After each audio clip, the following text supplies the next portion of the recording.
Vous écoutez le quiz, issu de l'épisode S706 du podcast Faut pas pousser les ISO, diffusé le jeudi 26 octobre 2023.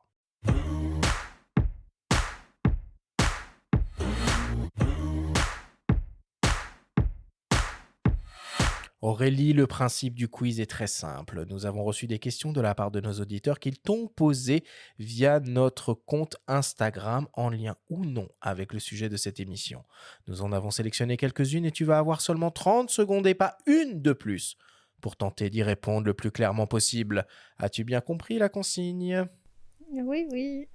Alors c'est parti. Première question qui nous vient d'un dénommé Édouard. Mon Canon EOS 5D Mark II fait du Full HD 30p H264. C'est pas un peu léger maintenant pour faire de la vidéo ? Alors, on peut encore faire de la vidéo pour les réseaux sociaux, notamment sur celui sur lequel il a posé la question, puisque le format de diffusion qui reste aujourd'hui en vigueur, c'est toujours de la HD et même pour la télévision. Donc, il gagnera avec des hybrides actuels, mais il peut toujours faire de la vidéo avec son boîtier, bien sûr. Et puis je rappelle au passage que le 5D Mark II est un appareil historique pour les vidéastes, puisque ça a été pas tout à fait le premier réflexe. En tout cas, le premier c'était un Nikon, le D90. Oui, mais c'était le D90 que j'ai eu. Le premier réflexe 24-36 mm qui a permis de faire de la vidéo et d'apporter au monde des photographes, entre guillemets, l'image cinéma en vidéo. On en a parlé à de nombreuses reprises au cours de diverses émissions. Exactement. Voilà, Et ça a été vraiment une révolution, puisqu'on a obtenu un look cinématographique dans des vidéos à petit budget. Ouais. Et ça, c'était vraiment génial, parce qu'avant, on n'avait que nos caméscopes avec des petits capteurs qui faisaient une image qui était quand même pas très excitante. C'est vrai. Allez, on continue. Deuxième question qui nous vient d'un dénommé Julien. La Phantom Flex 4K GS fait du 4K à 938 images par seconde. Quand est-ce que l'on va voir arriver ces formats sur nos petits hybrides ?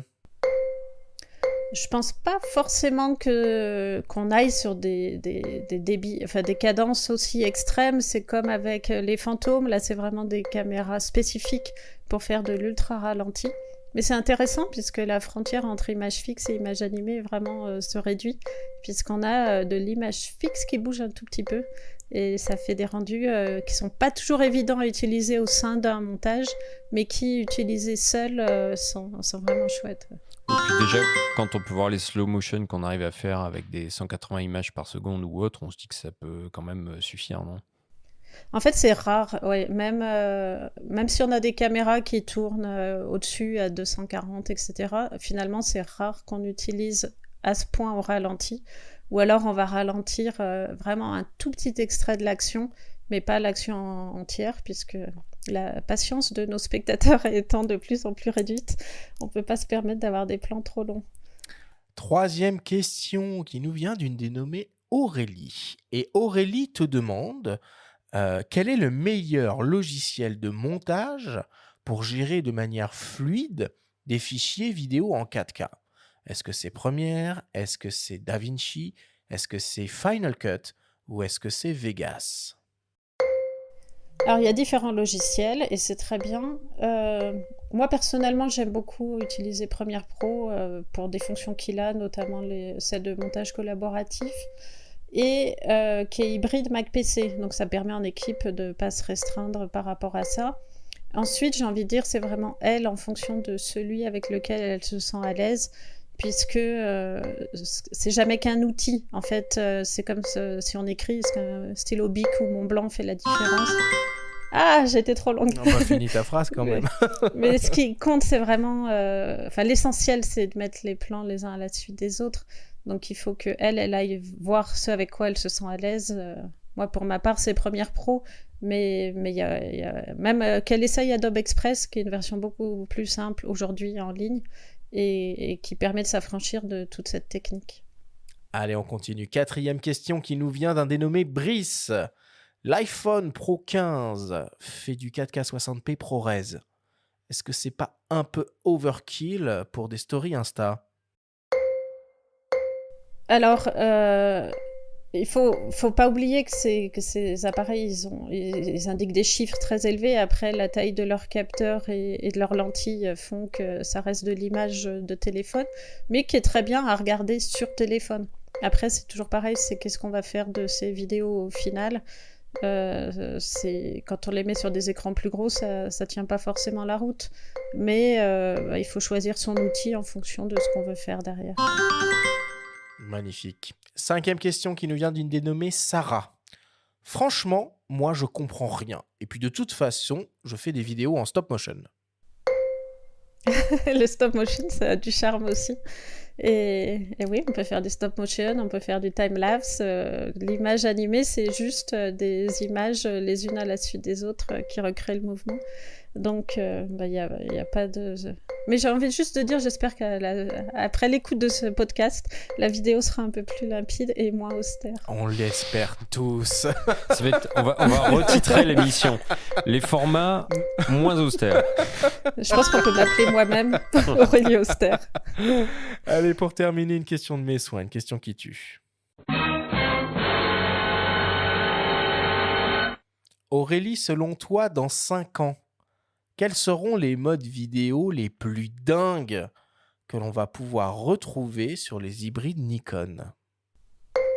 Eh ben, je me demande en fait quelle évolution on va encore pouvoir avoir. J'avais fait une conférence au Satis justement l'an dernier sur le sujet où on réfléchissait tous ensemble à vers quoi on va, puisqu'on a vu qu'on va pas forcément vers des plus grandes tailles d'images. En cadence, on est déjà très haut.